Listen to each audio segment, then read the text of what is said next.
How does it look? Think this is going to take a while, didn't expect so many people to show up. Two people in United Element sect robes were talking with each other. They were blue with a sort of emblem attached to the shoulder part. This was something that indicated that they were elders and not disciples. There was also the violet color which was above this, it was reserved for core elders and disciples that were even above them in prestige. One was a large fellow, quite rotund yet muscular. The robe he was wearing had to be custom made to fit around all of that mass. His name was Zhang Hong and he had a moderate amount of fame in the sect from the old days when the Zhang clan was still going solo. The other person was a lot more ordinary. His face was plain and his height might have been a bit short. He was also a person that lasted through the old times and his name was Zhang Bao. The two young men were in one of the guard towers. They were looking down at the space in front of the large gate entrance to the new Spirit Spring City that was considered United Element sect territory. It was the first time the sect would be accepting new disciples into their midst. Zhang Hong was holding a bag with some pastries and eating while squinting. What he saw was making him worry. Outside the city gates, there were hundreds of thousands, maybe even a million of people. Tents and impromptu-made shelters had been set up even a month before the sect trials could take place. The latecomers were continuing to pour in and some of them even camped out in the forest that hadn't been cut down. Zhang Bao just gave out a sigh.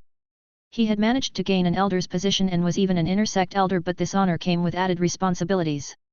Their first task would be to get the prospects through the trials and they had to screen everyone, there were no exceptions. They weren't the only blue robe elders tending to this. The more potential disciples appeared, the more people the sect had to assign. They had to make sure that everything went smoothly. This wasn't the only gate that was letting people come through, there were 3 others. Luckily the seniors designed that device, it will make this process more bearable. Bao nodded while looking at the swarm of people that were getting ready to be accepted through their gate. Yes, thank God we have the Divine Artifact Department. We'll be able to root out the unfit before they can enter the city. Hong nodded while munching on some sweets as the 2 people headed out of the tower, some other people in grey elder robes followed behind them. After going down they were now at the large gate. It looked more like a medieval castle gate, it also had a drawbridge and iron bars that slammed down shut if they had to. It was also quite thick on the inside, you had to even go through another gate there that acted as a buffer and a checkpoint. At the middle point there stood a strange-looking machine. Similar-looking treasure devices were placed at all the other gates. It was cylindrical in shape and there was an entrance from one side. It was connected by some thick wires to a console in a closed section. The people could see someone operating those consoles through a small window that was covered by glass. There were more than one of those devices here and the sect members were performing the last inspection before opening them up. Remember the training, move every potential disciple into the scanner artifact. The result will appear on the console and depending on it we will grant them entrance or have them leave. Only the ones chosen by this artifact will be allowed to participate in the rest of the trials. Zhang Bao delivered his short speech while moving to the side. He and his brother Hong were responsible for this gate, they would need to stay here and make sure that nothing went wrong. They had permission from the elders in higher positions to use force if anyone got out of line. They didn't think that anyone would be stupid enough to do this, but there could be a spy among the people and this device apparently could tell this as well. Let them in, everyone form a line towards each divine artifact scanner, the faster we finish the sooner you all can go home. The people behind the gate started shouting as the metal bars were lifted up into the air. No one dared to move in quite yet though. They waited for a person in a grey robe and with the United Element sex emblem to go out. He did a short speech explaining what would be happening. Please follow the instructions in an orderly fashion. If any fights break out, you will be removed forcefully. People just wanted to run through the gate and be done with everything. The people that were at the front had waited for a whole month, just sitting there and meditating. The first person moved forward and was instructed to go into some strange-looking artifact. The doors slid open and he found himself in a well-lit space. Please place your hand on the measuring orb. The man flinched after hearing a woman's voice call out to him.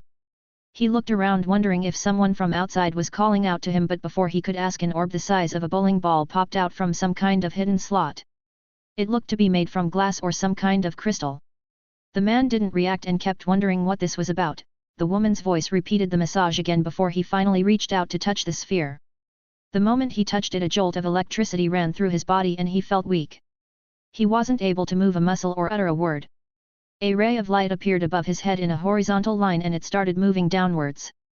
It moved through his entire body, scanning it and feeding that data to the console outside. A woman from the sect looked at the console. It showed her various biometric data, height, weight, bone structure, and age. Every small detail was revealed thanks to this machine. The woman looked at the numbers and her eyebrows furrowed slightly. There were a few red indicators that didn't spell anything good for this potential disciple. Age 27. Qi condensation 5th stage. Potential, low. Disposition, orange. She did what she was trained to do and pressed a red button. The large capsule-like device where the man was in opened up. It had a little monitor above it that showed a failed message all in red. What? I failed. This is impossible. The man trembled in utter shock. He wasn't even able to take any kind of test of might or knowledge. He hadn't heard of any other sects doing things like this one. Most of the time there would at least be some practical trials for the potential disciples to take. At most, they only tested your realm before allowing you to take a trial. One member from the United Element sect stepped out to the man that started shouting and demanding to be let into the artifact again. He thought that he must have failed when he couldn't free himself from the scanner in time. You lied about your age, this is enough to disqualify you. Leave, or you will be forcefully removed. The man from the sect activated his spiritual energy and suppressed the Qi condensation cultivator with his foundation establishment aura. The man that failed the test shrunk back and promptly left. Other people looked at him with fear. This sect was using some kind of strange treasure that could even tell your age.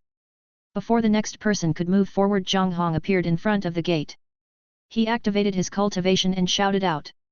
If you are above the age of 25 and still at Qi condensation, don't even bother. If you are discovered, you will be lashed 10 times. Don't waste mine and the sect's time. Some people flinched, the sect already announced the age restriction.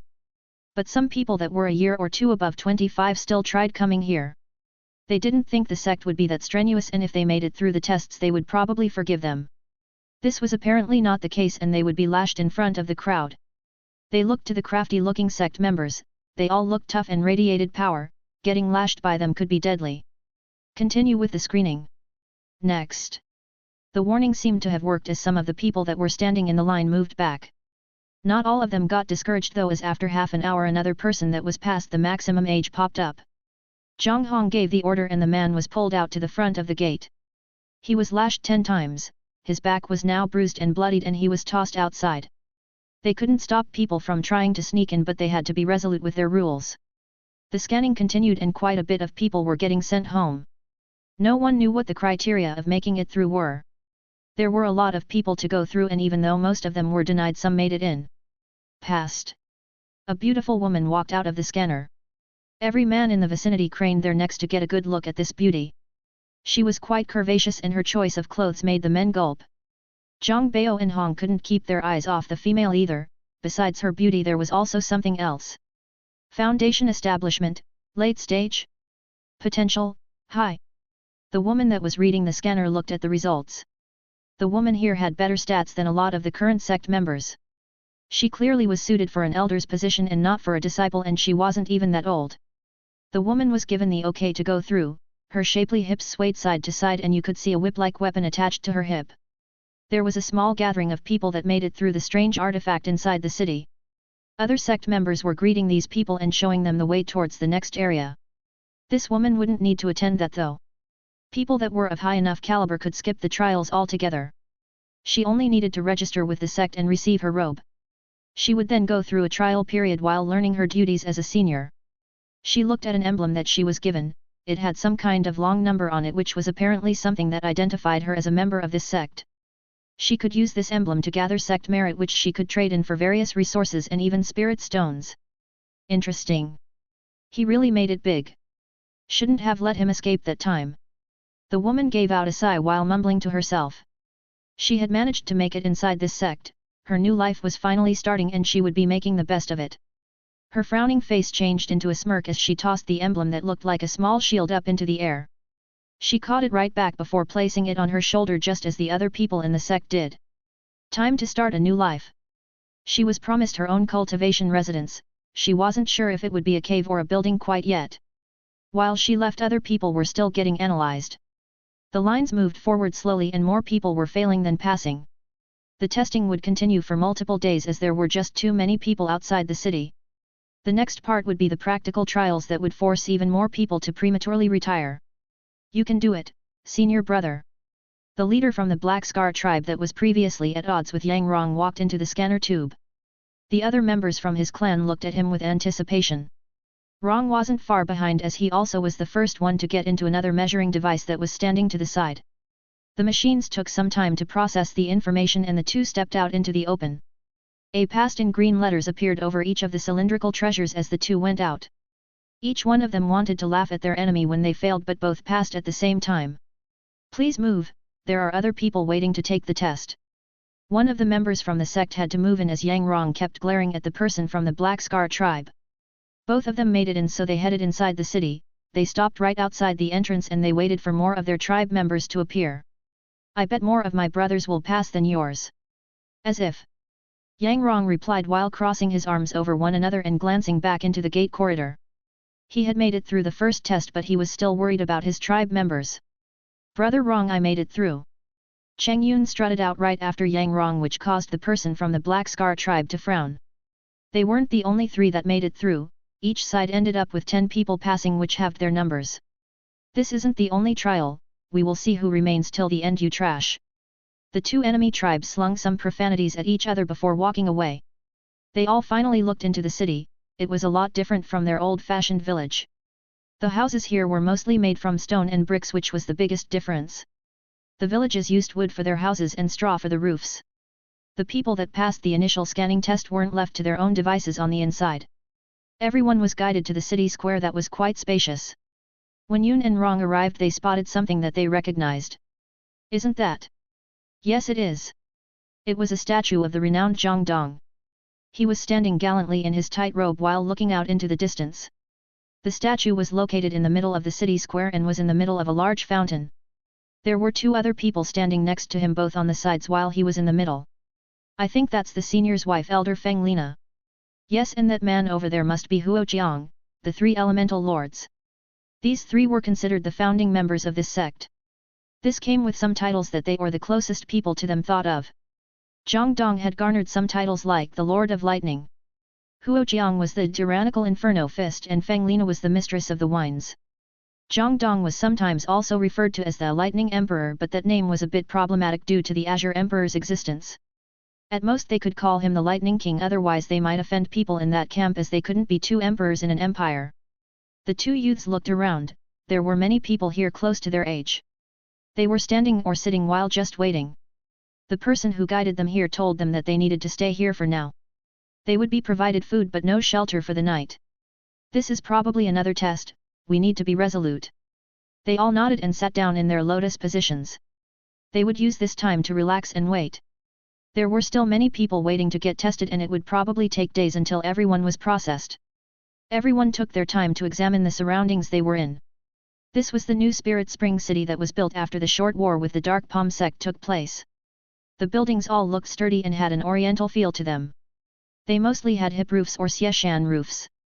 The area they were waiting in had some parks with flowing water and small bridges outside the square.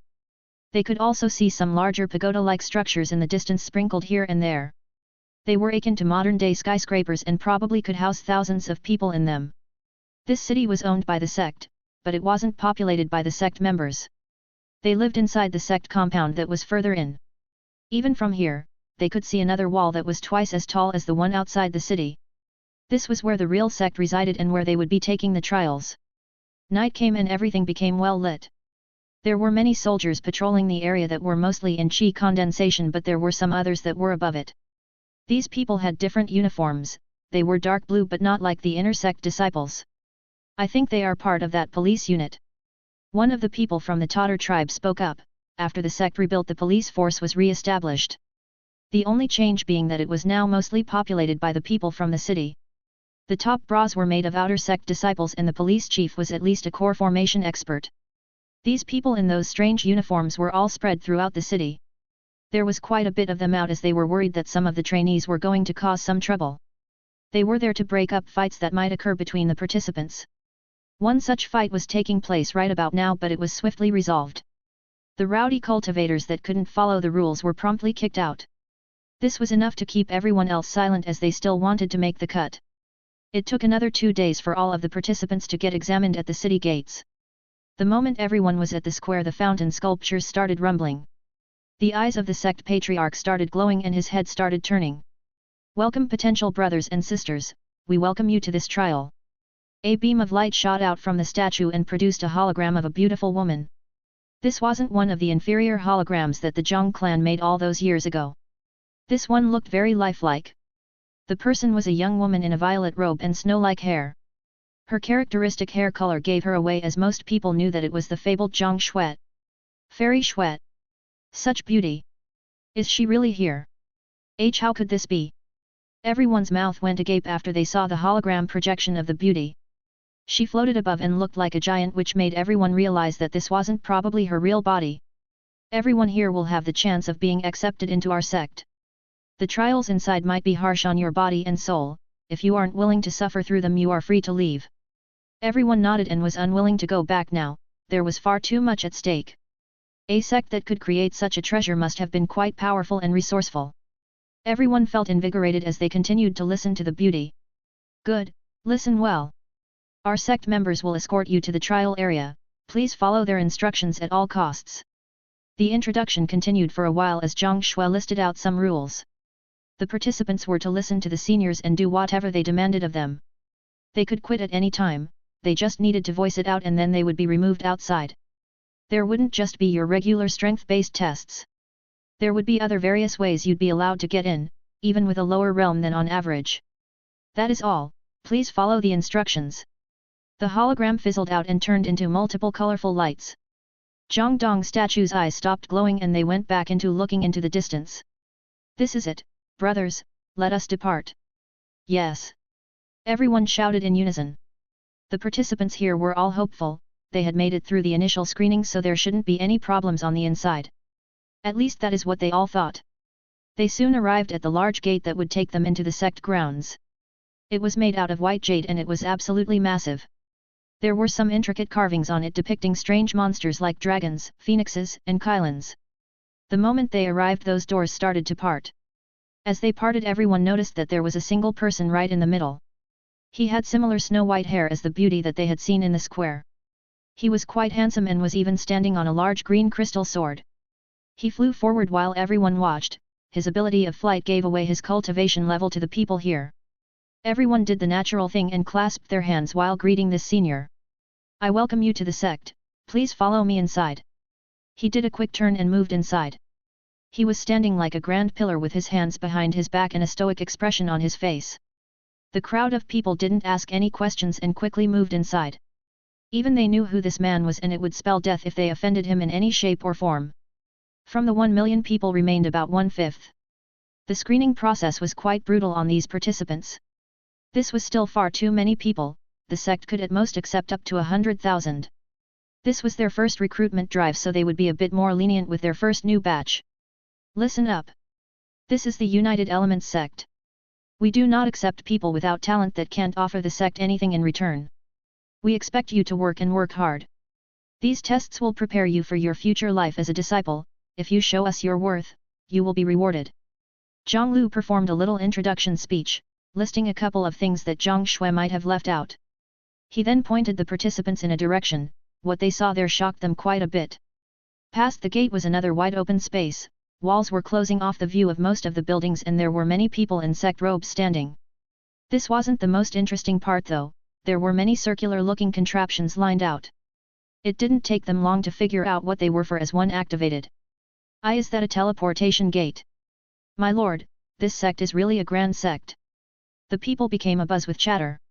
Teleportation technology was something that wasn't available to the regular clans spread throughout the land. Only powerful sects like the old Dark Palm sect were able to gather enough resources to build one. This cemented the United Elements sect's position in their hearts and made them crave their knowledge and strength even more. As you might have heard, combat trials aren't the only way of proving yourself. Alchemy, blacksmithing, healing, herb gathering, and many more. Each gate will take you to a different trial. Lu continued explaining, there were multiple trials and the participants had a limited time to pass them. They could abandon trials they were failing at and, for instance, try pill creation instead of battling combat puppets. There were many ways of passing the tests and they needed to prove their worth by getting merit points. Each trial has a set number of merit points assigned to them. If you manage to gather 100 points you will pass. The potential disciples looked at the teleportation gates that started activating one after another. Soon the blue light filled the entire area. The strange sound of those gates brought goosebumps of anticipation. The trial will commence now, I wish you luck, and may we see each other in the future. Zhonglu nodded before taking off. The trial would have a time limit of a week and would probably bring down the number of participants to 1/10 of what it was before, maybe even lower. Good day, Patriarch. Glory to the United Elements sect. Zhang Dong was walking through one of the corridors in the main sect sanctuary building. He nodded at the people that greeted him and continued forward. The sect recruitment trials were taking place at this very moment and he wanted to check upon them. 5 years had passed since this sect had been created. Everything had been built to completion before they decided on opening their doors. It took a bit longer than expected, but he was also busy with his own personal business.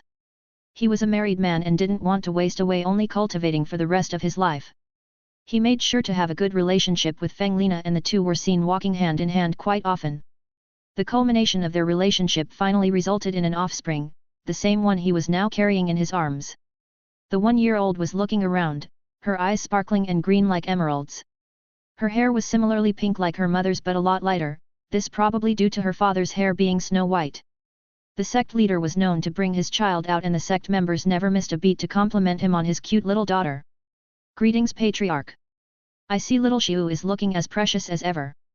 A couple of female cultivators were walking past and spotted their sect leader walking around. They instantly surrounded him, the small child being the talking point.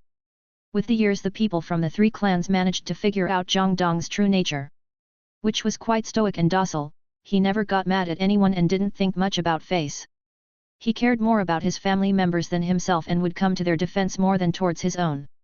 He was also known as a doting father and as a good husband. Zhang Dong looked at the group of ladies and then to his cute daughter that was looking up to him with a smile. His face started twitching as he couldn't help but smile back. This didn't go unnoticed by the people from the sect. Yes. Isn't she the cutest? He gave the little girl a couple of gentle head pats but didn't offer her up to the group of women. He remembered his daughter crying a bit when someone pinched one of her cheeks. The sect member in question then tried to appease this fault by slitting his belly with a sword. To not have a similar encounter he decided to just not let other people touch his child. This only made everyone think that he was being overprotective. She is getting sleepy, I should go back. Better not have her sleeping outdoors. He took off with his daughter in his arms, the little child's head started wobbling around but he stabilized it with his aura. They slowly flew through the air while taking in the sights. The 10 million large city that used to be Spirit Spring City was moved here along with all of its residents. He always took in the wondrous sights of this world. The city was 5 times as big now and still growing, they were ever expanding. The first sect trials were taking place and after they got more members they could finally start operating like a normal sect. Wopwa. The girl said while pointing at something in the distance. Zhang Dong just placed his hand on those pink locks and ruffled them up a bit. The girl protested and squirmed but nothing could save her from those head pats of fatherly love. He descended towards his own residence that was floating right above the large castle structure. He didn't want to stand out at first but he managed to recreate the technology that would allow their structures to float. His advisors said that it would be best if he set up his own residence above everyone else, it would show that he is there protecting everyone from above. He finally relented and had his sect build him a pure white castle that was fit for a shogun. They planted cherry blossoms all over the place as his wife was quite fond of them. She also favored the more Japanese-looking kimonos than what you would see the other people wearing. This was probably due to the secret texts of her clan having those types of aesthetics. He did finally get to see her secret stash after they got married as everything from the Feng clan was put up into their sect's mega vault. It housed quite a bit of their treasures and spirit stones. If a sect member had enough merit points he could head over to the treasury department and get a pass for an item. The text as he had thought was drawn mangas. He didn't recognize them or the art style. He came to the conclusion that they were drawn by someone that just as he came here from another world. The plot lines in those were your usual rom-com scenes with equiparts included. They were heavily focused on the Tanguras and Gangaro girls for some reason. Each story had one as the main heroine and the male lead always went for them in the end. He was sure that he wasn't the only person that came from Earth here so this wasn't much of a shock anymore. The massage that the person he heard after he touched the cube was still fresh on his mind. He wasn't able to find any more of those places after going through the lands again. He didn't venture outside his sect yet as he was afraid to leave his wife that was in labor. Good morning. He heard a sweet womanly voice from afar and looked down. There she was, his beautiful wife. She looked a bit rounder than usual and there was a reason for it, there was another little person growing in her belly. He already knew that it would be a boy this time around, even Feng Lina could scan herself with her spiritual sense to tell the gender. This was quite the joyous moment for the whole sect as they had a legitimate heir to it. Zhang Dong was considered to be the king, little Xiu was the princess and this boy would be the crown prince. The people were quite surprised by both the children as it was quite rare for nascent soul cultivators to ever have children. One reason was that most of them were far too old for such things and the other one that birth was a lot harder on the woman's and the baby's body. Waba! The little girl called out and stretched her hands out towards her mom.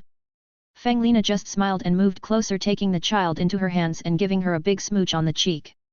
Yes, it's your mommy. Zhang Dong smiled slightly as he saw his wife rub her nose with his cute little daughter. He moved closer and placed his hand on her protruding belly. The time of the birth was close and it would probably put a strain on his wife. How are you feeling? Are you hungry? Are you sure you should be out here? You might catch a kernel. Before he could finish his sentence a finger was placed against his mouth. Feng Lina looked up to him with a smile on her face while chuckling. I'm fine, this child will be fine as well, I know my husband won't let anything bad happen to the both of us. Zhang Dong nodded while rubbing his neck. He was concerned about his family, finally he could relate to the adults who were responsible for their own children. Luckily with his healing abilities, he could help out during the childbirth. He had done it during the first one successfully and was planning on repeating this procedure. Now let us eat, the maids made dumplings and they roasted a spirit duck for my little glutton. Feng Lina pinched the side of Zhang Dong's belly which made him flinch to the side. He wanted to return the favor but couldn't due to the baby in belly situation. Oh, you. The two headed into the house and started chatting. He gave his sleeping potato of a daughter to one of the maids that helped her into her baby bed. He still needed to check up on the sect test so after giving his wifey a smooch he flew outside. His destination, the command center, or at least that's what he liked to call it. Without the child in hand, he was a lot faster, no one even spotted him whizzing by in silence. He appeared unannounced and opened the door and gave the people inside quite the scare as always. Di Donger, please stop doing that, you'll make your grandfather suffer from cultivation backlash. Ha, like you'll die from something like that. Heard your wife count increased again, maybe giving you that cultivation technique was a bad idea. Zhang Dong narrowed his eyes, he was looking at his grandfather that should be over 200 years old. The problem was that he looked like a 25-year-old man. After the library building was set up for the disciples he had put every technique that he knew in there, this along with his disguising technique that was now even improved into heavenly grade. His old Casanova of a grandfather had come across it and used it to sire even more children. Now no one could even prove that it was him sleeping around, his old wives were at an uproar. He had also progressed into the great circle of core formation with the help of his grandson and would probably make it into the nascent soul level soon.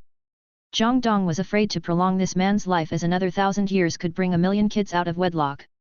Maybe when he dies half of the world's population will be related to him. He shook his head and went back to business.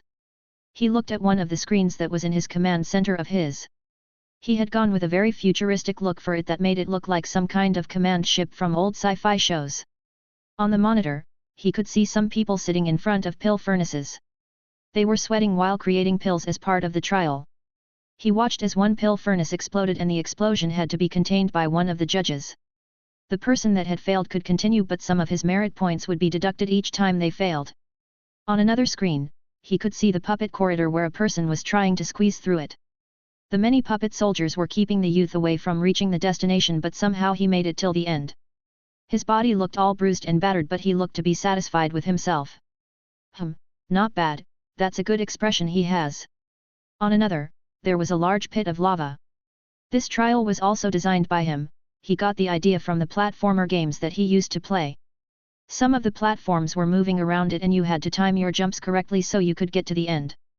You could also show overwhelming physical ability and make it through some other way. The lava on the ground looked more dangerous than it was and the contestants wouldn't die if they fell. He continued walking through the room while looking at the various tests.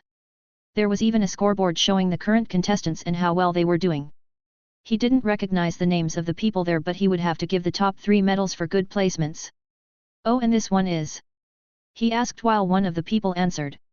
This is the waiting room for the people that passed on the merit of having a high cultivation.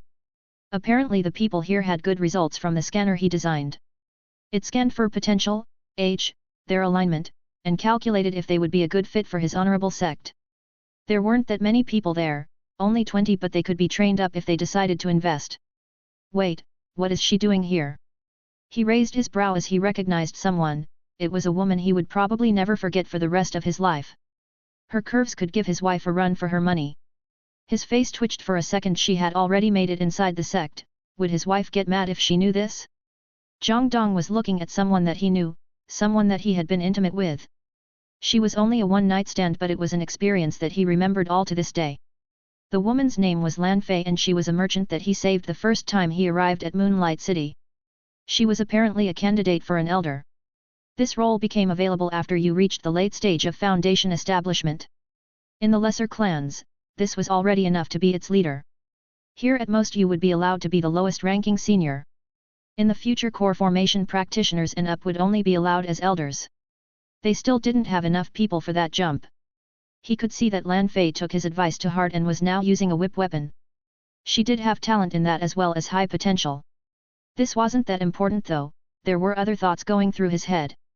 Will Lena be angry if she meets a girl that I've been with before? He was a married man and already had kids. Normally having an ex-girlfriend wasn't a big deal, but he wasn't sure how his lovely wife would react to this news.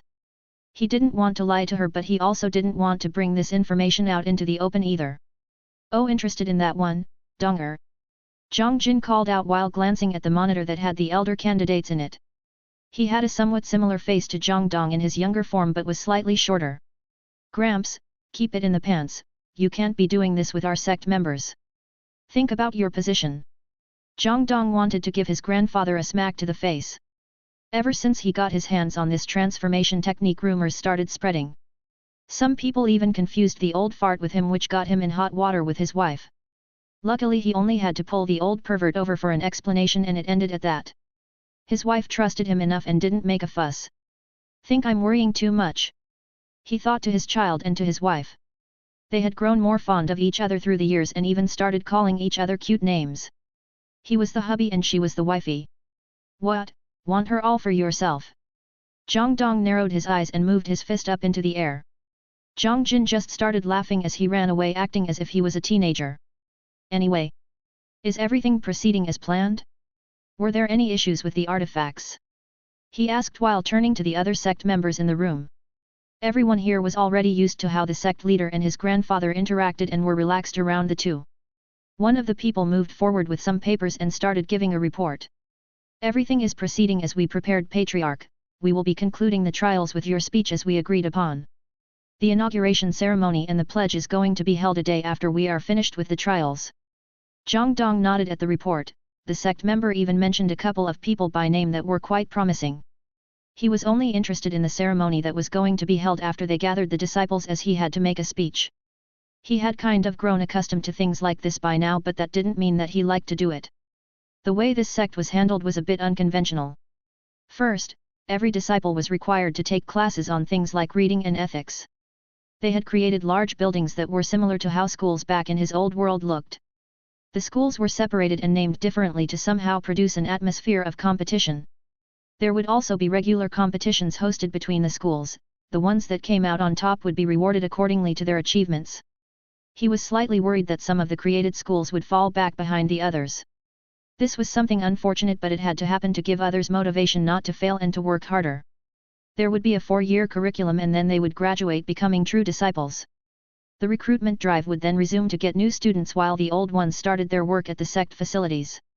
He deliberated on having a yearly infusion of new students to produce some upper and lower classmates. This would strain their budget too much, as handling so many people each year was too much on this growing sect. He remained in the command center and looked through the monitors some more. He could see people failing and succeeding. It was hard to watch the ones that didn't make it. The expressions of disappointment and sadness were plastered on their faces. Some were even breaking down into tears after getting removed from the trials. He didn't like this part of his work. If he could, he would accept everyone into his sect and form one big happy family. This wasn't feasible. His sect might have been a large faction, but they still had limited resources. If they started sharing it with just anyone, then they would just spread themselves too thin. He still needed to contend with the other powerful sects, but he was slowly building up to a point where they wouldn't need to. After going through the screens, he decided to go check how things were going in the true sect. Zhang Dong needed to perform a small task there. He was going to find this task in his dimensional regalia immortal treasure that had gone through a slight change. He was the item's master, so as long as he was within a 10-kilometer radius of it, he could just teleport in. He didn't use that feature though, as he wasn't in a rush. He just used what the other sect members did, a teleportation gate. These handy artifacts were now widely spread throughout the sect. They had connected all the cities that were owned by them. Moonlight City, Red Lotus City, Qingliang City, and others. In reality, all of those large megalopolises that were situated in their land belonged to them. The sect didn't invest in all of them though, and only set up smaller outer sect bases in the ones at strategic locations. The original Dark Palm sect area shrunk down, and they only needed to contend with 2 other parties at the borders and not with 3. This was not due to one of them having perished. No, the Dragon Gate sect just took more of the treasures instead of the land, while the other 2 split it between them. The United Element sect also didn't have anyone bordering them from behind, as that was where the forest area where spiritual energy was low. He used one of the teleportation gates that were available to the elders. They all could be accessed and operated thanks to the shield-like emblem that he had designed. It was similar to the ones that the new disciples would receive. Each one acted as sort of a smart key. The higher your rank, the more access to the sect's resources you would have. You could also spend merit points to gain temporary access for a limited time to some of the facilities. This was made so that the new disciples actually worked for their progress and not have everything handed to them on a silver platter. The gate churned with spiritual energy and he disappeared into it. On the inside, there were already people there to greet him. Junior greets the Patriarch. There were guards placed on each teleportation station, and just as any other job in the sect, you would get merit points for performing this task. Zhang Dong went a bit capitalistic with his sect, but it was working, as the sect members were happy to work in exchange for resources. These being cultivation techniques as well as pills and combat weapons. At ease. He nodded while going in. The gate that he walked through was located at a steep hill that overlooked the pocket dimension in the dimensional regalia. He was looking at the spot where the old dorm building stood before. The old building was renovated into a huge pagoda that was several stories high. The air around here felt different. It was due to the siphoning formation that was absorbing most of the spiritual energy from the spirit vein. The chi here was more comparable to what the largest sects at the very top were used to. The Dark Palm sect and the 3 other factions in the area could only dream of something like this. The small floating island that was only a couple kilometers in diameter when he first found it had changed into a giant landmass. It was similar to the size of a continent from his old world, and it was still growing. By his calculations, the treasure would become complete when this landmass fully formed, and it would probably be the size of a regular planet. This was the true power of an immortal treasure, something on the scale of a small world. There were no enemies here, so the sect didn't need to build any defensive structures. Most of them were built to help the core disciples to train. They also kept most of their spirit herbs in here, as the high concentration of chi let them have bountiful harvests. The more energy the treasure absorbed, the more lively it got. Even without their help, trees, grass, and all sorts of plants were beginning to grow. It was as if this small world was healing itself, gently regrowing what it had once lost. There were even some spirit beasts appearing here and there that could be used as food and wielded quite potent meat. They were friendly as well. They reacted to the orders of the one that was the master of this treasure. Zhang Dong's thoughts. He could even order them to attack the people here as if he was the master of this whole small world. He wasn't here to watch the spirit herbs growing though. No, he was here to spend some spirit points. The time had come to help one of his more trusted sect members to make the jump. He moved towards one of the larger hills in the distance. There he spotted 4 people waiting for him. "Hey senior brother, you're finally here," Huo Jiang called out while waving at Zhang Dong.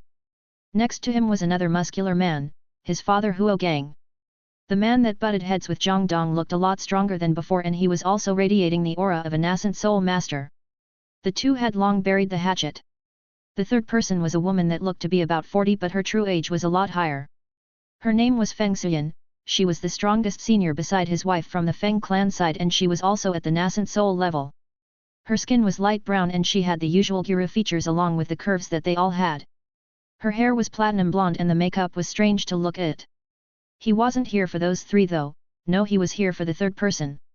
A man that had stayed loyal to the Zhang clan for quite some time, his name was Zhang Ji. He had finally reached the pinnacle of core formation and was ready to take the next step towards the nascent soul level. He would be the first one besides him that had reached that level from the Zhang clan, which for him was quite the honor. Greetings, Patriarch. Zhang Ji cupped his fists with vigor. He was sitting down in a lotus position with his chest bare. Before he would be allowed the step into the nascent soul, he needed to get cleansed. Yes, Matt still used his system points to clear the impurities of the people that were close to going past the core formation level. This was one of the better uses he could spend all those passive points he was getting from his large territory. Well then, are you ready? This might feel a bit funny. The other three nascent soul elders chuckled to themselves as they all had gone through this cleansing. It was something that would be hard to forget. Zhang Ji nodded, and soon Zhang Dong's hand was placed on the sitting man's back. Soon the inner core disciples that were training close to this spot could hear a man's sensual moans. Oh, that F feels. Ah, Patriarch. The strange stuttering sounds of a grown man were heard from atop of the mountain peak. Matt didn't like this part of the process of cleansing his sect members from impurities.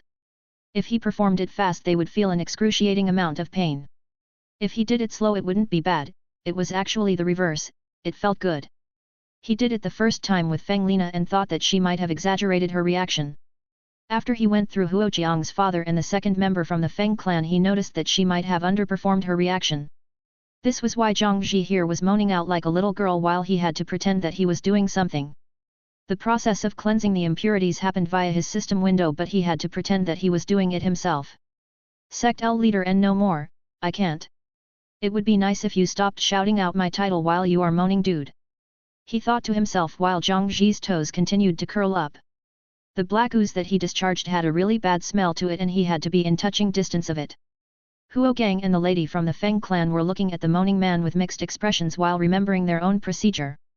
The only curious look was on Huojiang as his process was less than stellar and mostly painful. Luckily this didn't take so long and he had learned from the time with his wifey that he should stand behind the targets.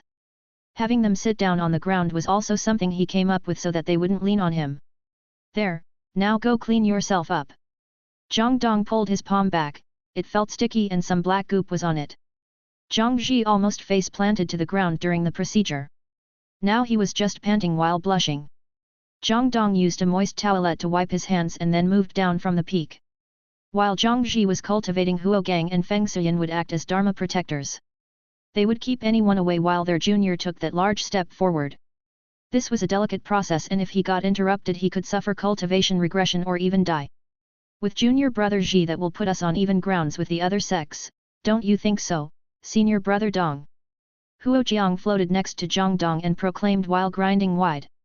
The man was a battle junkie, so if it was possible he would like to cause some trouble with the other sects and fight some of their nascent soul elders. With him we only have 6 nascent soul elders. If we go by what the Dark Palm sect had, we still fall short by 4 regular elders, that's not counting the hidden masters that they had.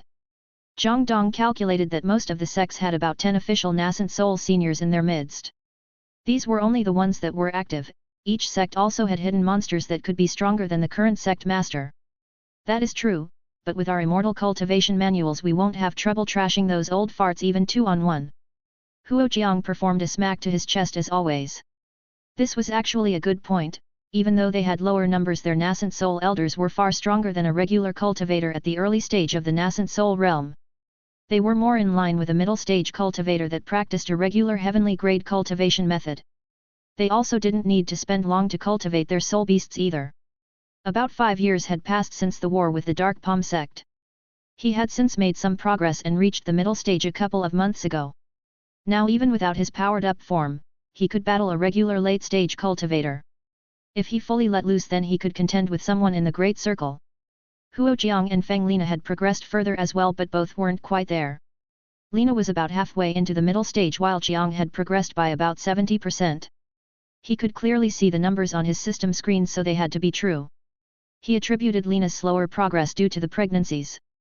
He also gave her a little boost here and there and she was still behind Jiang. You might be right there, brother Chiang, but it would be better to not show them our fangs just yet. Appear weak when you are strong, and strong when you are weak. Always better to catch your enemy off guard, otherwise, they might prepare some contingencies against us. We might suffer the same fate as those dark palm lunatics if we don't prepare well. Matt was somewhat convinced that they should be able to at least tie if they went against one of those three sects. They had also increased the number of their core formation elders by improving all of their cultivation manuals all the way up to heaven grade. This was of course only for the ones that were core disciples and for some of the inner ones. They just had to train them up as they were just falling behind the others far too much. This brought some trouble with corruption which they would have to clear up with time. Some of the new core formation experts were a bit drunk with power and sometimes caused trouble to other people outside the sect. Matt even had to create a special sect division of internal affairs to root out any corruption.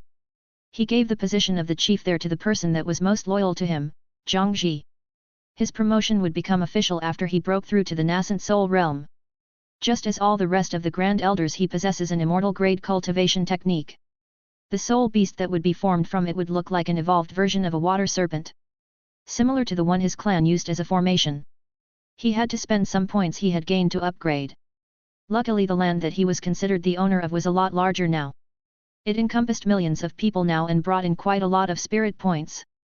The increase in cultivation level of his people also made his points jump up. If you say so, senior brother. Huojiang slumped his shoulders forward, he was itching for a fight.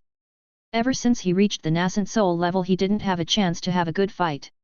He was stuck patrolling the border regions and giving the opposing sects the stink eye. If you ever change your mind, be sure to get me first. You can even activate one of these treasures. Chiang flicked the earring from his left earlobe. It was another treasure that Matt had made, the teleportation feature was just far too good to not use.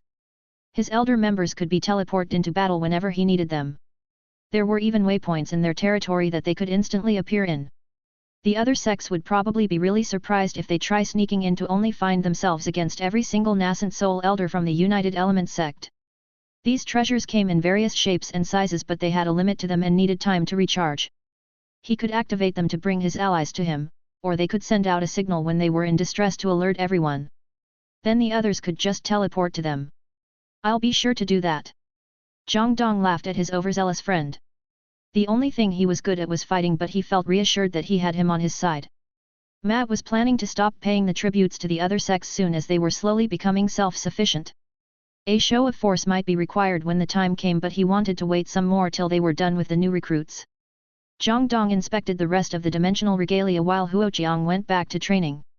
Thanks to this place being so large he could let loose, his training ground had long turned into a desert riddled with holes and molten lava. Matt also had his own section to train in and cultivate, the lightning energies in that spot were quite volatile. These pockets were rich in elemental energies which could even be used by the future disciples. Zhang Shui and Lu would be allowed to absorb the golden lighting that appeared there from time to time. Both of them were in the early stage of core formation now and their hair was fully white just like their masters. Nothing out of the ordinary here, I should get back home. There wasn't much for him to do besides cultivating and making artifacts for the sect. His crafting system was able to copy weapons which just made him have less to do. Thanks to this he could flood the market with affordable goods, but he made sure not to sell his wares to his enemies. Most of the weapons and armor that he created would be used by his sect disciples and the seniors. Before he left he could see a cleaned Zhangji sitting on a mountain peak. He was already back at it and cultivating. He vanished through the gate that he came through and flew right back home. His lovely wife and cute daughter were both waiting for him. The child was getting spoon-fed some baby food by one of their housemaids. Her mother would probably like to perform this task, but she was out of commission due to having quite a large bloated belly. When he arrived he was greeted by smiles, the worries of the day seemed to disappear the moment he saw the mother and daughter duo. Time flew by fast and it soon was nighttime. He watched his wife and child fall asleep before going out to get some fresh air. He went out onto the balcony and looked off into the distance. The recruits were giving their all even now as there weren't any breaks even for sleep. I hope nothing goes wrong. He was holding onto a parchment.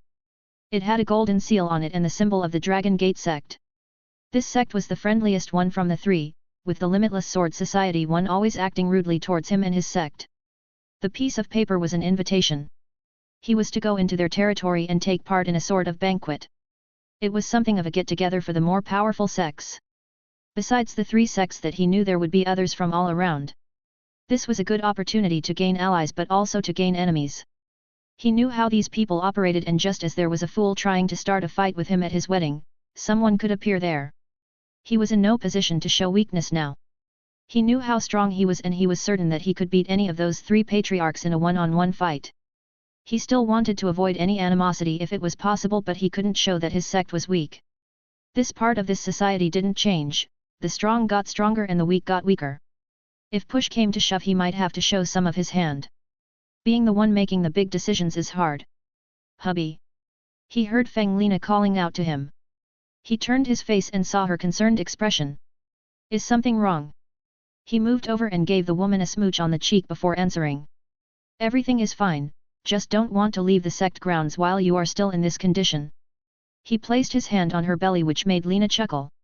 He needed to leave for a few days, but the protective formations along with the multiple nascent soul masters should be able to protect his pregnant wife. Everything will be fine, a certain worrying husband has created many defensive treasures for this wife of his.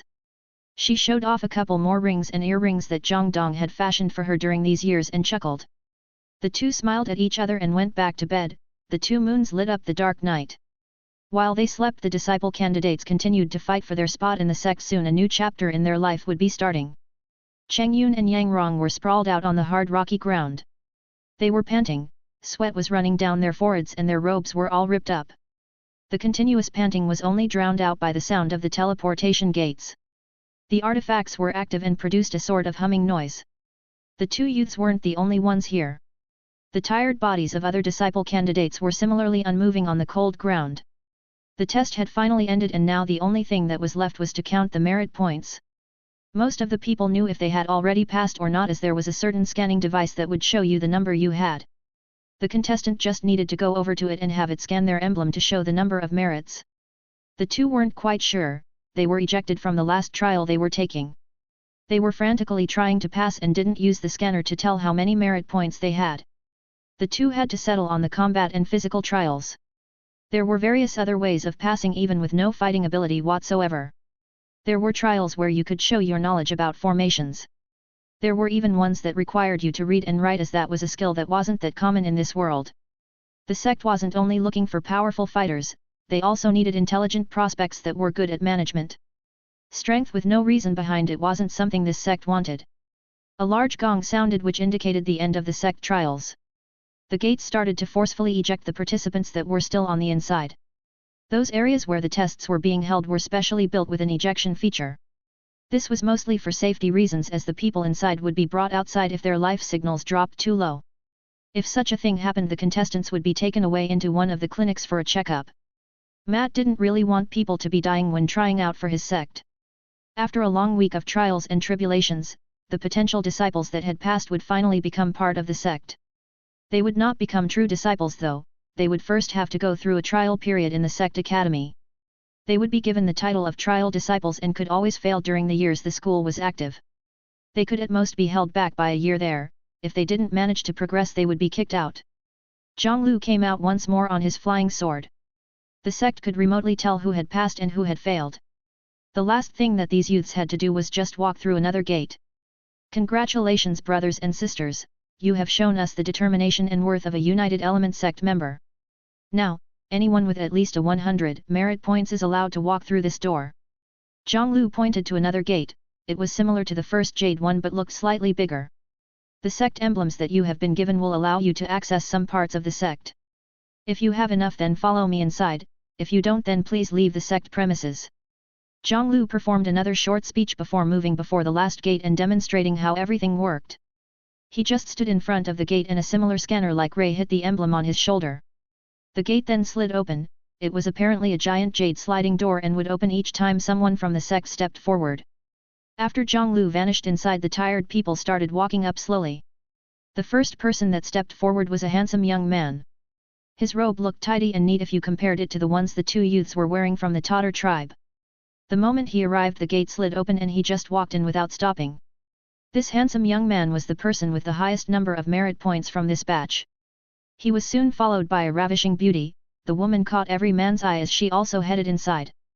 She was second on the merit list and was followed by a large burly youth with a bare chest that finished at the third spot. The others just looked on, flabbergasted by the looks of these people. Everyone could tell that their cultivation was quite high for their age. Everyone please line up in an orderly fashion. A person from the sect finally walked up and started organizing everything. The youths had stopped before the last hurdle and not everyone was willing to step forward. Everything moved slowly and some of the trial takers weren't allowed in as the door remained shut before them. They were excused to the side with a pat on the back, maybe they could try again in a couple of years if they weren't too old. Cheng Yun and Yang Rong were the only two people to successfully make it through the door from the Tatar tribe. To their dismay, the other clan they were feuding with had 3 people make it over to the other side. The only good part about this was that it was forbidden for sect disciples to fight with each other outside the sect. It took some time for everyone to get past that gate. The logistics of moving all of these people inside and outside the sect were tremendous. The way they performed the trials might have to be evaluated in the future, as most of it was just people waiting in lines. On the other side, the new trial disciples were greeted with quite the sight. There were various massive buildings standing everywhere, but the most eye-catching was the giant castle right in the middle and then a smaller one floating right above it, radiating power. Before anything could happen further, Zhang Dong had to do his speech. The youths that had gone through the week-long trials were all tired, so he wanted to do this fast. He was looking at the statistics. Close to 50,000 people had made it through the trials. This might have sounded like a large number, but there were over 1 million candidates at the start. Huge sects tended to have millions of members spread throughout the lands that they owned, so when they added 50,000 they still were much smaller than the other superpowers. Those 50,000 were all now in the square while being surrounded by some official sect members. Before they could ask what was happening, everyone felt a massive spike in spiritual energy in the area. The qi in the air started vibrating as if something big was coming. Everyone here started getting goosebumps before they looked into the air, and there they finally saw him. Zhang Dong was floating in the air and looking down at them. He was wearing a long gold and violet ceremonial robe. His sleeves were long and they, along with the bottom of his robe, gently floated in the wind. Not everyone recognized this man as the sect leader, but some noticed that he had a striking resemblance to the statue that was in the city. Greeting to my United Elements sect. You have managed to take your first step towards greatness. Keep this in mind though, this isn't the end of your struggles, it's just the beginning. The man smirked a bit after completing that sentence. The potential disciples flinched as they didn't like the sound of that. Most of them barely scraped by to get those merit points, and supposedly this wasn't the end. For now, rest, you did well. Something strange happened as the floating person reached out forward with his hand. The space around became distorted and he started shining. The whole square where the young cultivators were standing in became bathed in rays of golden light. They were surprised. What was this powerful master doing? Soon they realized as the fatigue and wounds that they had suffered during the trials faded away. Somehow this elder used his power to heal so many of them at once. For a powerful nascent soul cultivator, restoring qi to lower qi condensation cultivators wasn't that difficult. Still, there were 50,000 people here, so he had to get the aid of the sect formations in the area to boost his power. You 3 did well. Zhang Dong waved his hand and 3 disciples that were the top of this class floated up. It was the handsome youths along with the icy beauty and the macho. The 3 that looked composed earlier were amazed by the display of power. They were all young masters from their own clans, but they could do nothing about this powerful senior.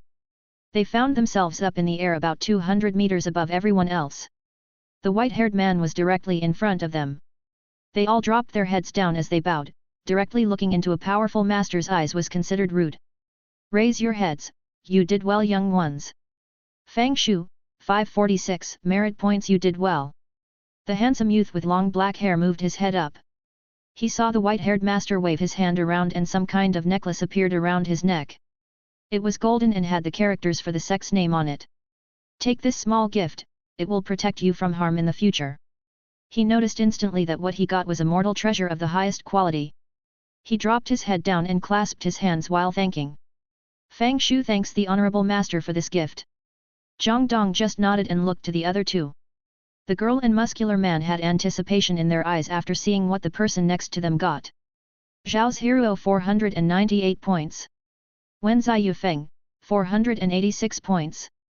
The 2 received silver pendants instead of a golden one that were of slightly lesser quality than what Fang Shu got.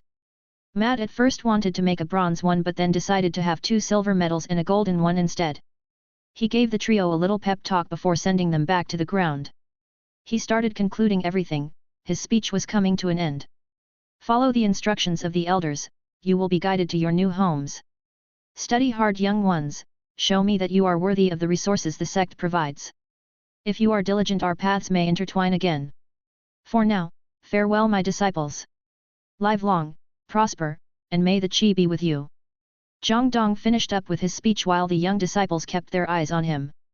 Some were even unwilling to blink. This was the first time they laid their eyes on someone as mighty as this master. Everyone interpreted his words differently, but a lot felt that the intertwining part meant that he might accept them as disciples if they proved themselves. This gave everyone here another boost in confidence. They knew how ferocious this sect leader was. He even managed to go against 5 nascent soul cultivators at once and came out on top. The United Element sect members were sure to brag about their lightning emperor whenever they had the chance.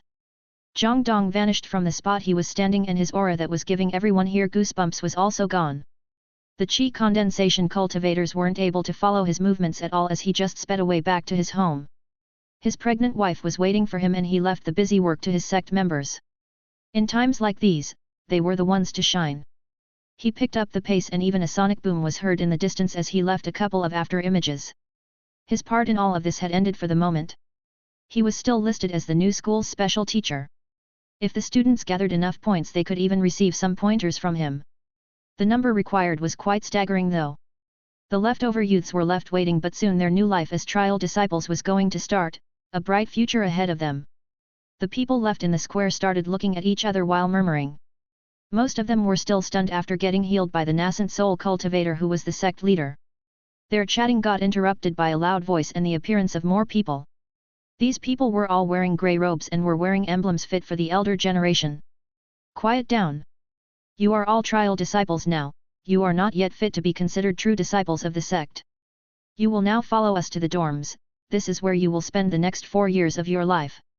The man was an old-looking cultivator with an eye patch that wasn't able to cover the giant scar on his face. There were other members from the seniors with him and they were mostly composed of the 3 clans' side family members. Those occupied the spots of the outer sect members while the main family branch was all composed of the inner sect members. Of course, everyone from them could be promoted to an inner sect elder if they worked hard. The reverse would also be possible and everyone could be demoted. Listen up, we don't have the whole day. Your emblems are the most important item you could have in this sect. It stores all the information about you, your merit points, and also allows you to freely move through select parts of the sect. The man explained how the emblem they were carrying worked as a sort of key. It stored their data that was then saved in the sect's database. The trial disciples had free access to some training facilities as well as the new dorms where they lived.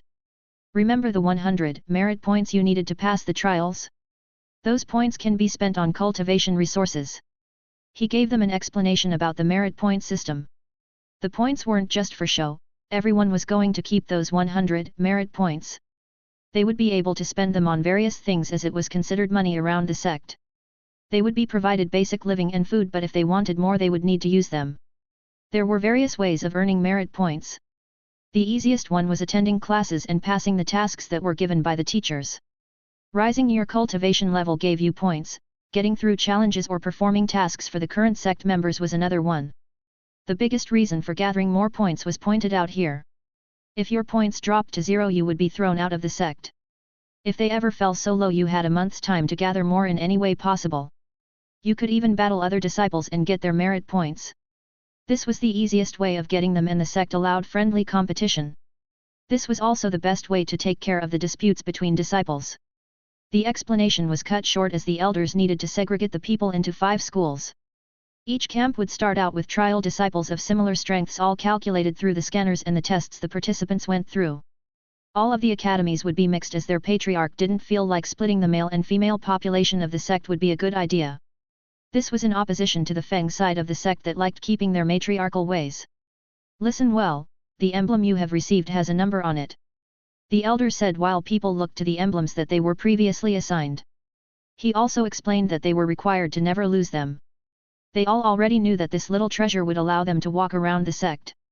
You will be assigned to an academy by your number, look here. The man said while pointing to the side. The moment he did, a large flat contraption started rising out from the ground.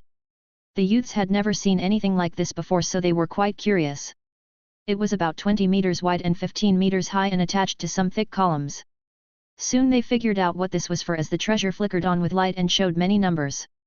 This was a giant screen that Zhang Dong had based on his old world's flat-screen TVs. It had brackets that split into 5 academies, each one had a name. Find your number on the list and then follow the path to your academy, the seniors there will guide you to the dorms.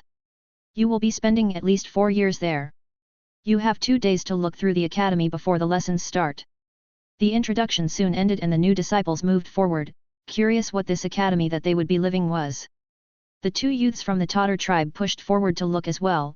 Luck was on their side as they ended up in the same academy. The Primal Dragon Academy? What a ferocious name, it must be the very best one. Yang Rong proclaimed while Cheng Yun nodded. The 2 youths were very excited.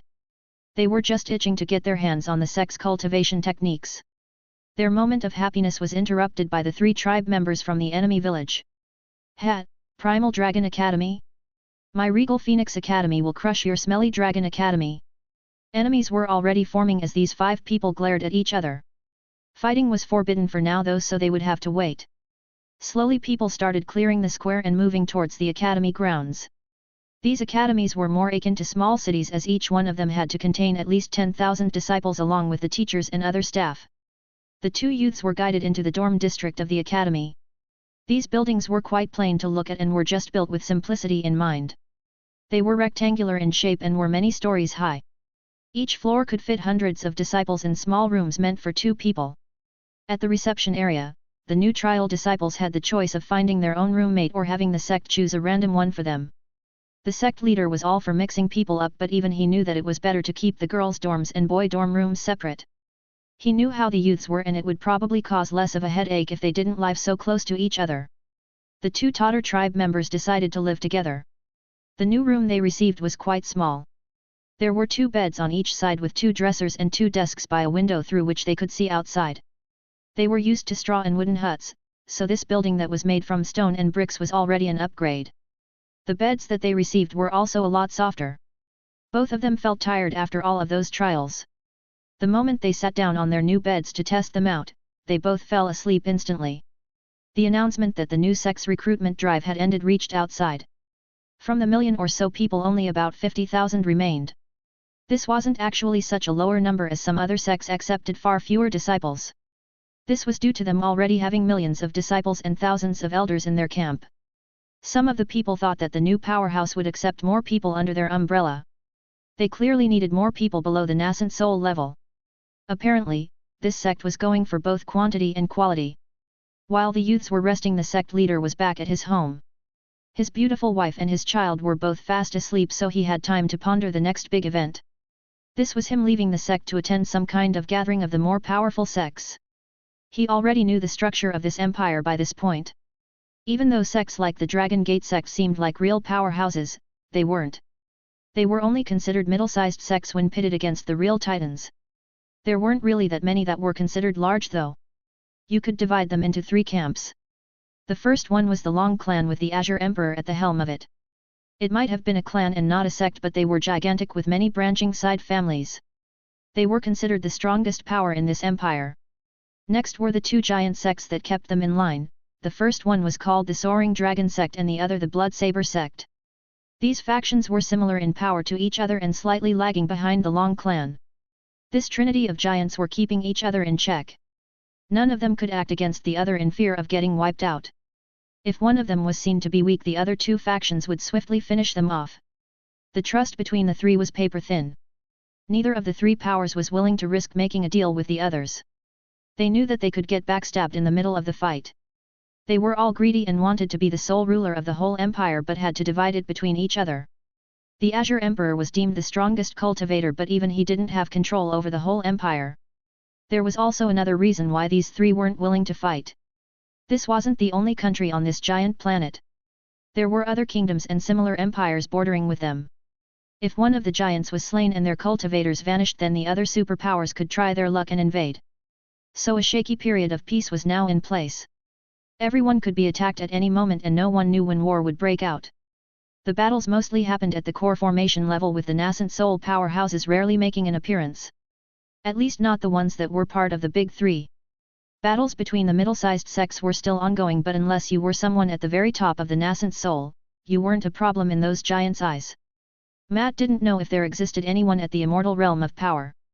His own cultivation method would bring him to the very top, but there were no upgrades before he reached the Great Circle. He felt like it was a bit odd that no one had gotten to this level yet. If he managed to do it, then he would probably be considered this king of this giant planet, but that was something quite distant. He had also studied some of the texts that Feng Lina gave him. The ancestor that lived in that clan had long left this place and there were some records. He believed that they had ascended to that fabled immortal realm. The problem was that there wasn't any information about that, it was as if they just vanished. This made him think about them moving on to another realm like in some of the works of fiction that he read. If he reached the immortal realm, would he also get ejected from this world and forced to live in another one? This was something he feared. He didn't really want to leave his place. He had his sect here as well as his wife and kids. He wasn't a person born here and he didn't really care about being the strongest person in the world. He also didn't mind staying here while not reaching the pinnacle of cultivation like most of the other cultivators that lived here. He already had a hard time believing the fact that he would live for 1,000 years with his current cultivation level. I should stop worrying about those things. I need to look at the current problem first. Who should I bring together with me? Zhang Dong thought about the gathering that he would be supposed to attend to. He needed to take some people with him as he couldn't just show up alone. This was an event where sects were supposed to show off their power. Normally he would go there with his most powerful members and disciples. This was something he was afraid of. I'll need to change the scenario a bit here. He smiled a bit as he was going to try not to stand out. He knew how gatherings like those always ended. Someone always got offended and fights broke out. He just needed to take the right people with him so that they didn't stand out too much. Zhang Kuo looked into the communication jade. The sect leader had sent him an order to gather up people for the next event. They were to go to the sect gathering with the largest battleship that they had. This was the normal part, the odd one was the characteristics of the members that he should gather for it.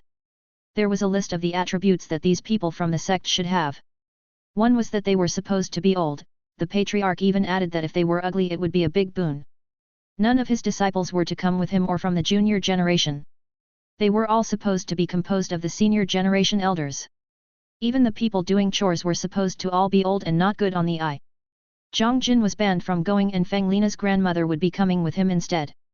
There were actually a lot of elders from the Feng clan. Zhang Dong even mentioned that it would be best if they had a lot of makeup on and really dark skin. He even added that the people coming should be good at etiquette and not standing out. Zhang Kuo scratched his head and just shrugged. He was already used to his sect leader's quirky ways so he wouldn't even ask about an explanation. He was already a core formation senior as well so he knew that if he continued working hard that maybe he would make it into the next realm. There were already other people that did it before him, so this wasn't just a pipe dream. While Kuo was working hard on his future, Zhang Dong was sitting in his own room and cultivating. He was thinking about the sect get-together and how he could evade it going wrong. He already knew that things tended to go astray where they could. Okay, what else? I eliminated all the good-looking people from the equation so I shouldn't run into any horny young masters. The first thing he did was forbid people like Zhang Shui to even set foot in the flying ship. He knew that her beauty would get the young lords all riled up. They would probably start fighting over her hand in marriage almost instantly. He also couldn't bring her brother along, that fool had a knack for getting in trouble as well. He would jump to defend anyone he could, if he saw someone in distress he would try to protect them. Fights were sure to break out with other disciples due to this. He would also be the first one to defend his master. Matt feared that if his name was tarnished there Lu would want to face the opposition with a sword in hand. His plan of action was to bring only old farts that were nice and docile. They would be the types that would drop their head and apologize if there was a chance of avoiding a fight.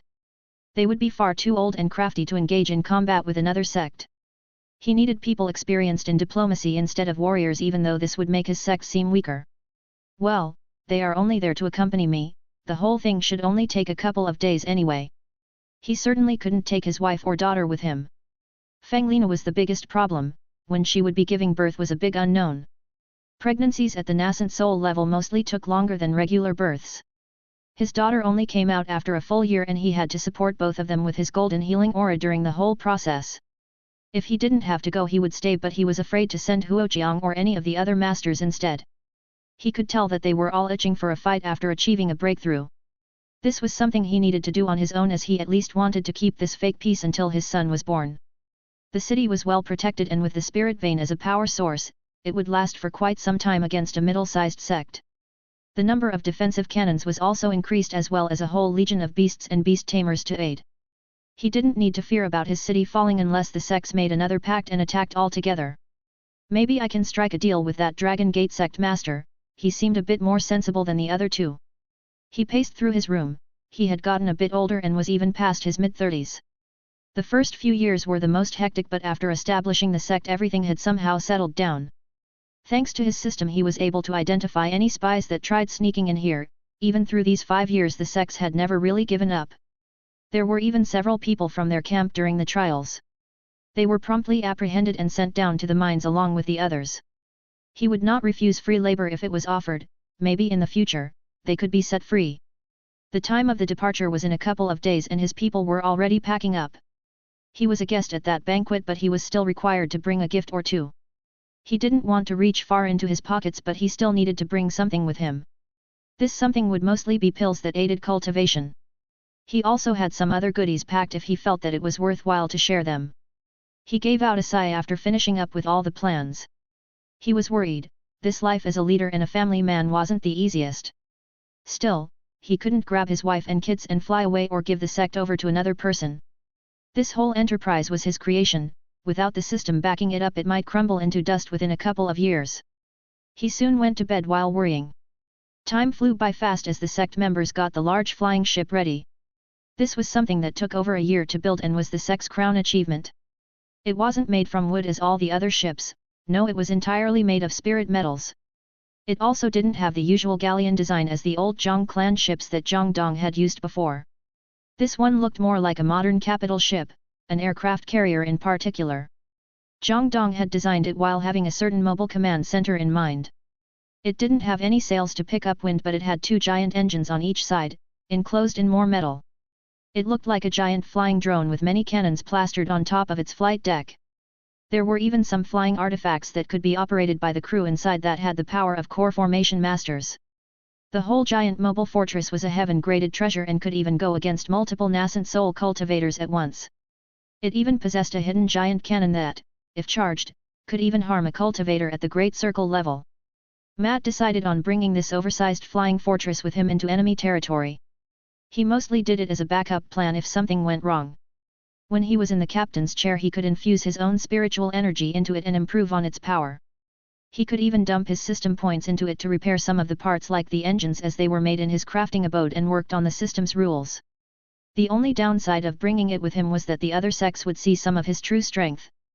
That could also be a good opportunity to show off though. He didn't want to start any conflicts but he wasn't afraid. If they came asking for trouble he would be sure to act accordingly. He hoped that masking the ship as a low heaven-grade treasure would be enough for the other sects to only see it as a large toy instead of a risk. The day of departure finally arrived and Zhang Dong had to kiss his daughter and wife goodbye. Just as he had planned, beside the trained ship crew members the rest of the delegation was composed of grandpas and grandmas that weren't very pleasing to the eye. Zhang Dong nodded at Zhang Kuo who did a great job in picking these ugly cultivators, some of them were even overweight. There was also another reason he wanted them to be old. He wouldn't feel as bad if one of them offended a powerful sect member and got smacked. If it was one of his disciples he would need to defend them, but if it was some random old guy that he didn't know, he could just let him bow a couple of times instead. The loss to face if he didn't intervene would be much lower then. Didn't think I'd be thinking about face this much. His point of view had slightly shifted to fit the people in this world. Still, he mostly felt like his core values were there. He wouldn't actually let any of these old fogies get hurt too much and he believed that they were all smart enough to not get into trouble. He sure hoped that a weirdo like that guy from the Dark Palm sect wouldn't appear this time around. He really didn't want to defend Feng Mailing from soul-hungry demonic cultivators again. Greetings Patriarch, it's an honor to make this journey with you. Granny Ling, you can just call me by my name. Zhang Dong waved his hand as the old woman was still very formal around him. He had married her granddaughter and now treated her as his own grandmother. She on the other hand didn't want to drop the act, only doing it when his wife or his daughter was close. I mustn't, sect leader, what will the other sect members think? She looked at the other old men and women that were coming along. They were mostly here for their linguistic skills as all were crafty with politics. Their job was to try to weasel in some connections, maybe get a good deal on some crafting resources. The sect was in a spot with a lot of spiritual energy but they didn't really have many resources. They had to mostly plant their own spirit herbs which took time and space. Opening trade routes with the middle-sized sects would be profitable for all people involved. Well, the trip shouldn't take that long, but we will have to go slower once we are in their territory to keep up appearance. Feng Meiling nodded as she knew what Zhang Dong meant. This ship was massive, but it was also very fast, a lot faster than what a low-grade heavenly artifact should be. To keep appearances they needed to slow down while in enemy territory. Okay everyone, get to your stations and move out. Zhang Dong gave the order for departure after everything was in place. The trip to the border wouldn't take more than a day, but after that, he wasn't sure. They were supposed to meet someone there that would escort them to the meeting place. Even if they were ambushed with the firepower this ship had, they should be able to make an escape. He could also summon his grand elders to aid him if the need arose. While the sect leader was leaving for the banquet, the new trial disciples were getting ready to take their first lessons. They had switched to grey robes and were now all in the same color scheme. Their life would consist of attending theoretical lessons as well as practical lessons. Depending on their skills they could sign up for more classes like alchemy or crafting. Everything was slowly moving forward as the sect continued to grow, but would things remain peaceful now, one knew. Zhang Dong was standing above the command deck just looking out into the distance. The giant flying vessel produced a loud buzzing noise as it sped through the United Element sect's territory. Any spiritual beast that noticed the enormous flying object took off running or buried itself deep underground out of fear. The people that witnessed the hovering behemoths just stood there with mouths agape. They vaguely saw a huge shape pushing through the clouds. They could barely make out giant letters that read Argonaut 1 on the side of it. The only thing snapping them back into reality was the booming noise of the sound barrier being broken. The marvel of engineering luckily didn't produce many hurricane-like winds even though it was going this fast. The artifact possessed the function to absorb the wind energies before they got too far outside. This allowed the ship to fly without causing much residual destruction to the scenery outside. Without this safeguard, the ship when going at full speed would cause massive destruction to the environment around it. With this in place, it was just uncomfortably loud. The behemoth of a flying vessel split the sky apart as it pushed onwards. The destination was a gathering spot that was between the borders of two sects. The same two sects that worked to take over this land. It was in a city that he had visited before, its name Jade Grass City. The city was luckily spared from most of the fighting as it was only a teleportation hub for that sect. It was still surrounded by green herbs like before and was used for trade.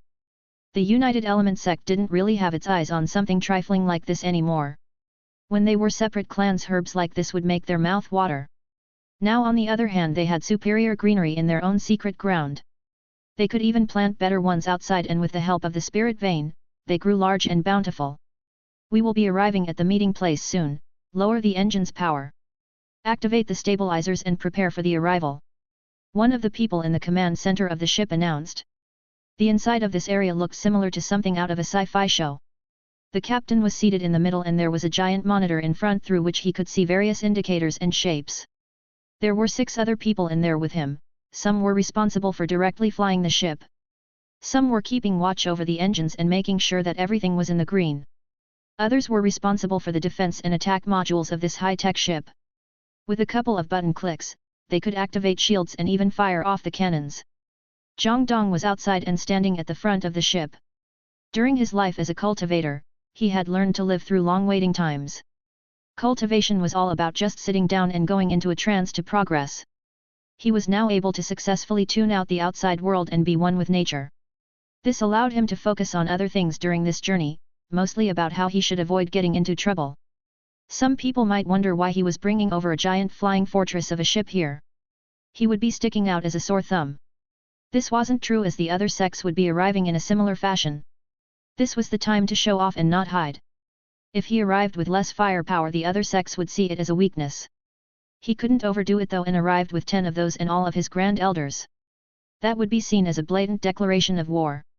He also needed the ship as a backup plan if something went wrong.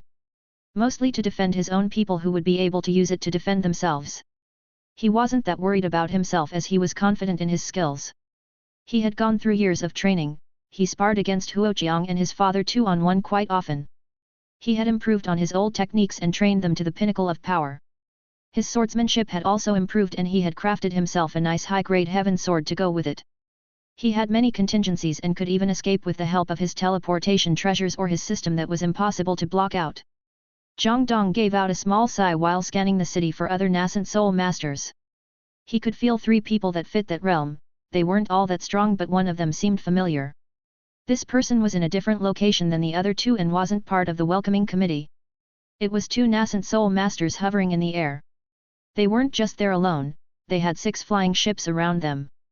Core formation experts were also further back on their flying swords.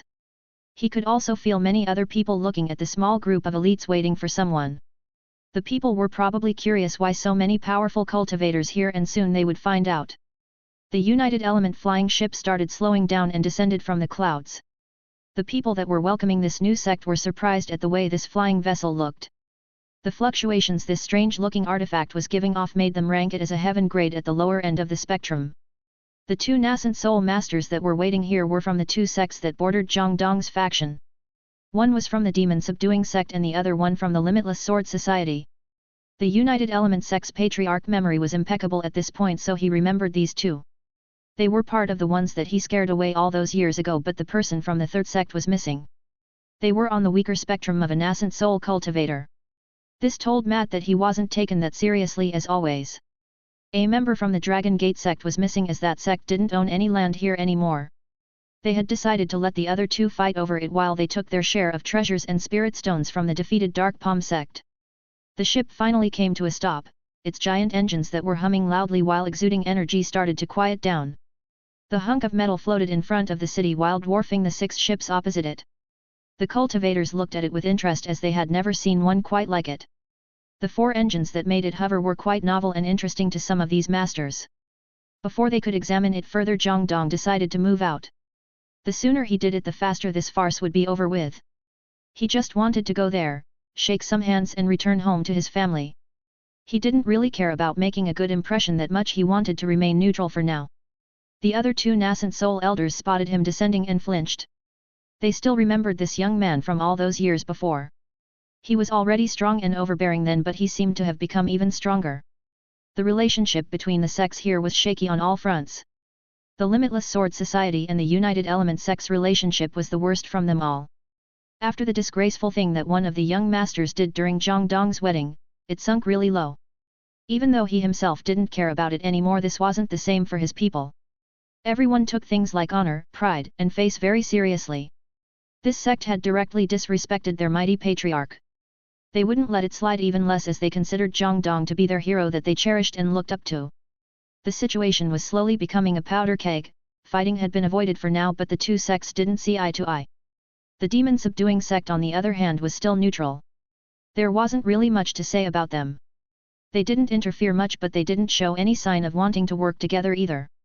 They were considered less of a threat than the overzealous sword nuts from the society. The last faction, that was the Dragon Gate sect, was the most friendly one. Probably if they didn't invite Zhang Dong directly, he wouldn't have come here. They vouched for him, which meant that they wanted to be friendly. It was a nice gesture from their side, but due to this, he had to come here to mingle. The Demon Subduing sect sends its greetings. The elder clasped his hands as a greeting and Zhang Dong returned the gesture. Yes, welcome. The man from the Limitless Sword Society just nodded with a less than stellar greeting and Zhang Dong just emulated the response. The 3 looked at each other without saying anything for a moment. It was clear that they were feeling each other out while scanning with their spiritual senses. The 2 older men realized that the younger man in front of them was still above them. They couldn't get a read on his true power at all. He was like a piece of unknown metal just floating there. Shouldn't we be going? Zhang Dong asked after he noticed the 2 men looking slightly apprehensive about meeting him. Ah, yes, we should go, there is still a long way ahead of us. The 2 nodded. They were only here to escort the United Elements patriarch to the banquet location.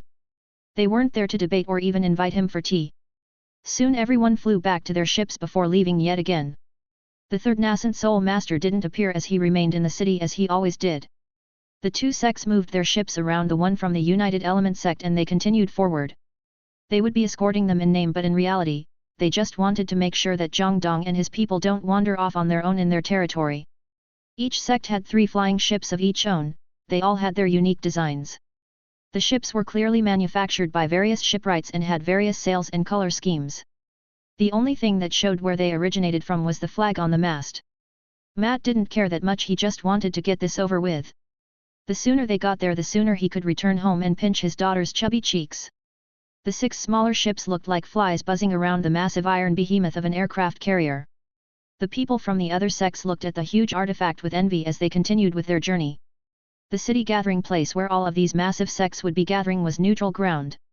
It was a place that Matt knew of, and he even met one of its members a few years ago. One of those members was the person residing in Jade Grass City, but it wasn't the same person as before.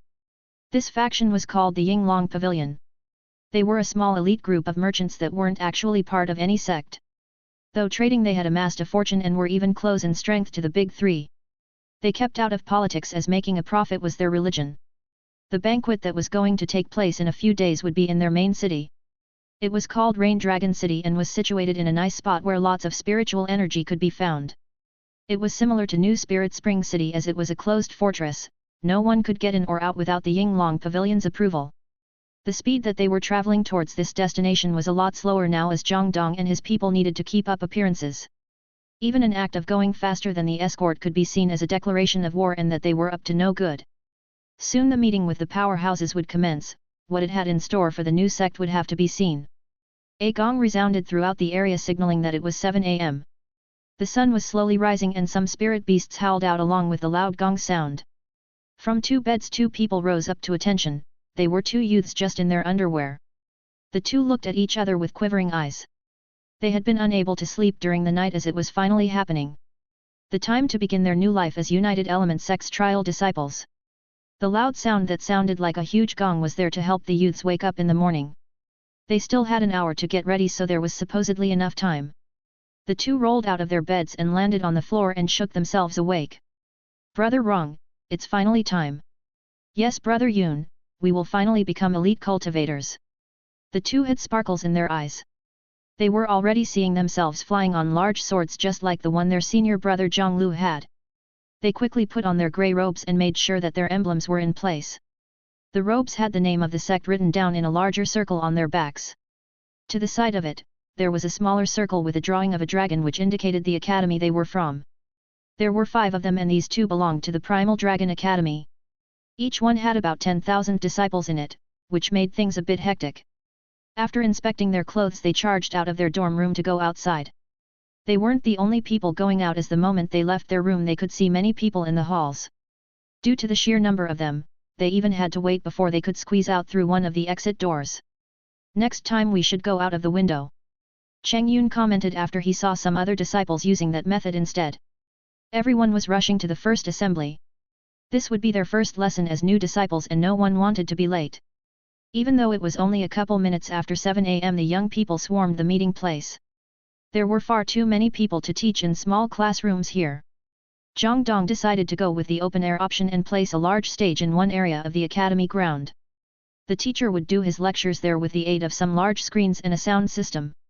The disciples would have to either stand or sit while listening. This was a free lecture, everyone was able to participate here at no cost. If the youths wanted more help from a senior member, they would have to use their merit points. This wasn't limited to the teachers, even disciples could teach other disciples while trading merit points. There were just some basic lessons that everyone had to get through. The 2 youths from the Totter tribe arrived with everyone else, and they were somewhere in the middle of the crowd. There was enough space for everyone to stand and not have to be shoulder to shoulder. The 2 looked around and Yang Rong gave Cheng Yun a nudge with his elbow to get his attention. What is it, brother? There, look, isn't that the senior sister that was second? Cheng Yun narrowed his eyes and looked in the direction that Yang Rong was pointing at. There she was, an icy beauty with jade-like skin and long black hair. The 2 didn't see her that well as everyone was bowing as the sect leader was doing his speech. Such beauty! The 2 just continued to stare. The girls in their village weren't ugly or anything, but compared to this young woman they were like frogs. They were smitten by Zhang Shui's hologram already, but after seeing a real jade beauty from close up they were even more excited. She has to be my deist partner, I have decided. Yang Rong drooled slightly before mustering up some courage to walk forward. Cheng Yun was flabbergasted by his brother's attitude. How could he just approach such a beauty? Did this man know no fear? He saw him in a new light and just watched as he strutted over with big strides. There was a small problem though. Before he could approach her, someone moved to block his path. Cheng Yun noticed something. The beauty seemed to be standing alone, but that wasn't really the case. She was surrounded by many other people that were forming a shield and keeping everyone away. Cheng Yun continued watching and just saw his brother shouting at one of the youths that blocked his way. In no time 2 more appeared to block his approach. Yang Rong seemed resolute as he tried forcing his way through. To his surprise, the group of people were all above his realm and easily pushed him back. Fighting was forbidden by the sect, and this was probably the only reason why the group of bodyguards didn't give Yang Rong a good thrashing. After a few well-chosen words he returned to where Cheng Yun was standing. The youth just chuckled while Yang Rong's whole face scrunched up. "Did you make her your Daoist partner, Brother Rong?" Cheng Yun sniggered while some other people did the same. The young woman was an eye-pleaser, so quite a bit of the other disciples saw the whole exchange. "What do you mean? This is just a small setback, this Yang Rong will never give up." The young man smacked his chest with a lot of force before announcing his convictions. The other people who heard this didn't know if they should cheer or laugh. The woman he was after looked like a lot of trouble. She was clearly some young missy from a stronger clan. The youth that was from a low tribe had no chance with someone like that. At least that was what the smirking onlookers were thinking. The young tribe member was pumped up. Love was never easy, he just needed to impress the lady enough to catch her attention and then her adoration. While the people were looking at the silly encounter, another loud gong echoed through the whole area. Everyone looked to the stage and they soon saw a person walking out. The man was wearing a blue robe which indicated that he was an inner sect elder. The person was really big, at least 2 meters tall with arms thick as tree trunks.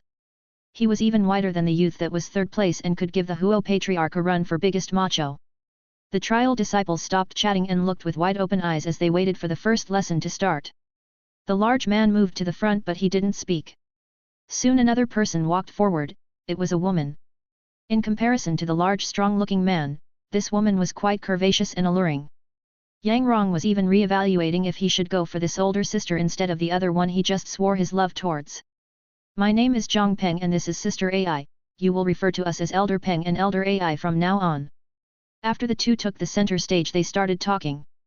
They welcomed the disciples and gave a little talk about how much of an honor it is to be in this sect. They didn't take long to finally get to the point, which was body refinement. "I see that your bodies are unrefined and weak, we will be focusing on that for the first few months. All of you will be picking one of the basic body refining techniques from the library and practicing it. Only with a strong body, you may start cultivating qi once more." The man continued to talk while walking around the stage. Finally, the lovely lady had time to chime in. She walked forward causing the younger men in the area to gulp hard. "This is one of the rules of this sect, we are all practicing dual cultivation. Only people that can both cultivate their body and spirit will be allowed in as a true disciple." The youths gasped and started murmuring amongst each other. This was something unprecedented, most sects didn't operate like this. You'd find them focusing on one or the other. Only elite individuals could hope to advance in both qi cultivation and body refining. They were now worried that they wouldn't make it as training in both was considered spreading yourself too thin. Their worries would be soon dispelled by this female teacher. "Are you doubting yourself or are you doubting the sect?" she asked while smirking. Dual cultivation in normal circumstances is very difficult, but only when the techniques you are practicing are of low quality. "Don't worry my juniors, the sect will provide the right resources for you, I assure you that if you practice diligently you will achieve progress." The woman smiled while the trial disciples' eyes shone. They didn't think that these people were lying to them. They knew that if they got a really good technique and maybe some resources that anything was possible. They had all made it through the rigorous trials, so they were in good spirits. This library that the seniors mentioned also piqued their interest. "You will be given your first body refining manual and qi refining manual free of charge. You will need to spend merit points for improved tomes and new techniques." The large man and woman continued to talk. They gave the kids some advice on spending their merit points and which manuals were the best ones for newbies like them. They also explained that the school year was divided into 2 semesters and there would be a test each semester. There would be mandatory lessons and some basic techniques that everyone would need to learn. They would be then tested by teachers and they would be graded on their mastery and progress in the future. For now, they needed to go to the library to pick their body refining technique. There were some people that already had some body refining techniques of their own. They were assured by the teachers that the sect's manuals were superior to their own techniques. The lecture took some time and more teachers came over to introduce themselves. Most of them were wearing grey robes and not the blue ones that the first 2 had. The blue-robed elders were the heads of their own departments while the grey robes were the assistants. They also would give pointers if you spent merit points on the lessons. The grey-robed teachers were cheaper and some even gave lessons for free. The assembly ended and everyone was allowed to go to the library. The youths had already visited most of the places they were allowed in during the first few days. There were a couple like the large cafeteria that served them basic spirit rice for free. If they wanted something more nutritious they needed to use up merit points. There was a gym where the disciples could lift weights and train their muscles.